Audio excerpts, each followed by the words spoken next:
So, hi again, everyone. In this video, we are going to talk about how to create a sales order here in our software. So, let me just clarify. What is sales order? What do we meant by sales order?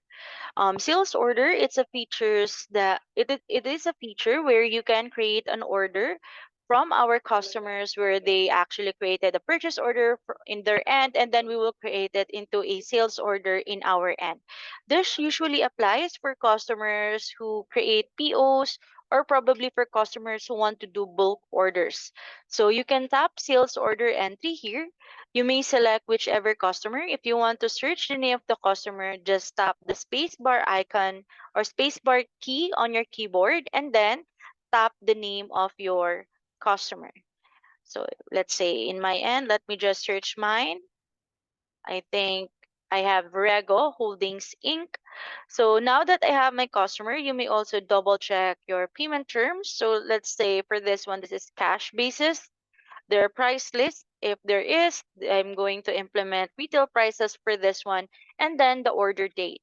Next, you may input also the item that they want to order.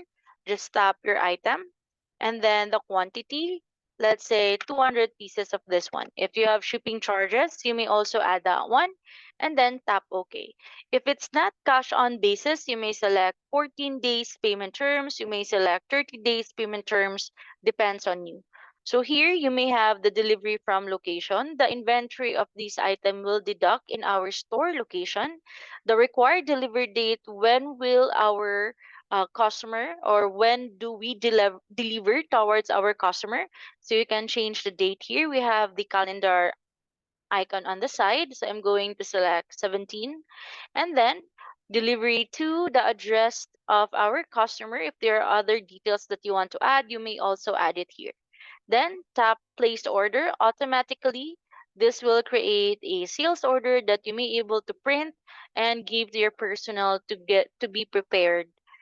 And of course, aside from that one, you can also um, directly make delivery against this or order if you want to dispatch already the item. Depends on you. So that is how we do, or that is how we make the sales order entry here in the back office side.